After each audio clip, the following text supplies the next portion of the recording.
Okey, Assalamualaikum semua. Hari 4 Jun ya. 4 Jun. Okey, kita di lokasi Hulu Langat ya. Kita buat scan water sebelum buat drilling lah. Untuk buat tip well, kita cari air bawah tanah, lokasi air bawah tanah. Cek apa di dalam tanah ni, ada tak laluan air bawah tanah. Sebelah highway ya, tepi highway. Di lokasi sini ya. Okey.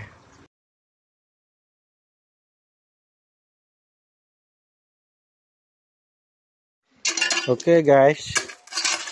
Ni sambungan ya.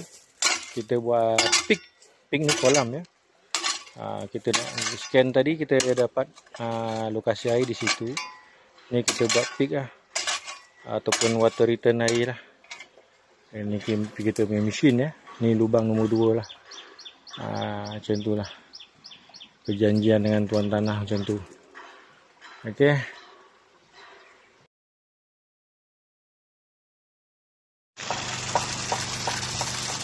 Halo, Assalamualaikum guys. Ini lokasi Hulu Langat ya. Sudah siap ya.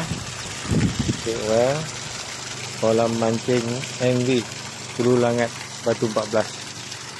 Okey, ni kekuatan air dia 1 minit 60 liter. Okey. Jika berminat hubungi Cik Fadil di talian 013 779 6164.